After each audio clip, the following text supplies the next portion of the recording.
রাসূলুল্লাহ সাল্লাল্লাহু আলাইহি ওয়াসাল্লাম বলেছেন, মানুষ তার বন্ধুর রীতিনীতির অনুসারী হয়। সুবহানাল্লাহ, ক্যান ইউ ইমাজিন দ্যাট? রাসূলুল্লাহ সাল্লাল্লাহু আলাইহি ওয়াসাল্লাম বলছেন যে মানুষ তার বন্ধুর রীতিনীতির অনুসারী হয়। আজকে এত বছর পরে এসে আমরা কিন্তু বুঝতে পারছি অলরেডি যে আমরা কিন্তু আসলে আমাদের বন্ধুর দ্বারা প্রভাবিত হই।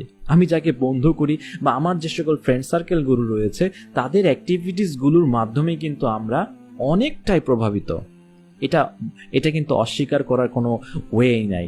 ঠিক আছে, আমার বন্ধু কি করলো, আমার বন্ধু অমুক জায়গায় খাইতে গেল, আমার বন্ধু কি করলো, আমার বন্ধু অমুক মুভি দেখতে গেল ওই জায়গায়, আমার বন্ধু কি করলো, আমার বন্ধু এই বাইকটা কিনলো, এই সাইকেলটা কিনলো, আমার বন্ধু কি করলো, এই গেমসটা খেলতেছে।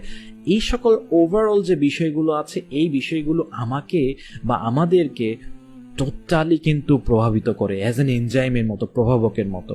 ঠিক আছে, তো রাসূল সাল্লাল্লাহু আলাইহি সাল্লাম বলতেছেন যে মানুষ তার বন্ধুর রীতিনীতির